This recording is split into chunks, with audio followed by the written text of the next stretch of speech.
Sitting here, thinking about life in all its forms, it's one of those days so far where nothing fits.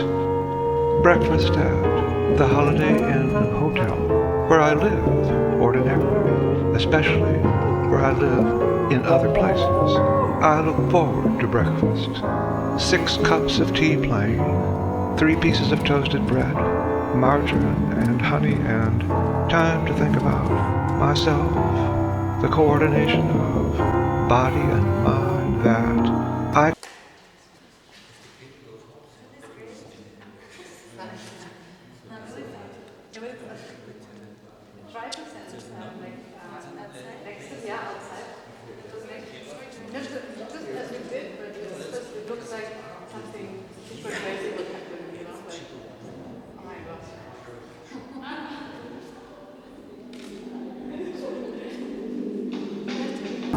freedom of movement.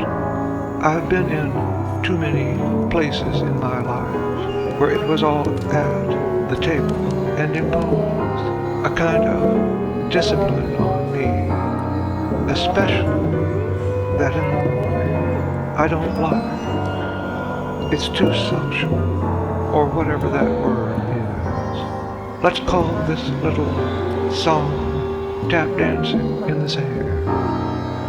Yesterday, because of the social pressure I always feel when I don't eat breakfast alone, I ordered breakfast in my room. That was nice. Looking out through the glass doors over the little balcony into the river, with all the barges going back and forth, and all the buildings across the river where the people live. I thought to myself, what's in the barges?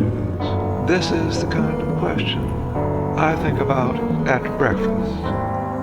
According to Cicero, whoever he is, only people with a powerful memory know what they intend to say and for how long they are going to speak and in what style and what points they have already answered, and what still remains. And they can remember, too, from other cases, many arguments which they have previously advanced, and many which they have heard from some other people, unquote. We are in the presence of amazing powers of memory. Let's call this one the last 1,000 hours, or almost 6 weeks. The movement by man, photographer of contrasts, or research in the colonization of German music by the African spirit. 1, the history. 2, the casualties. I think of myself very much as an organization man. It's all inside me, if you know what that might mean. I believe there are either 5 kinds of character or 7 kinds of character.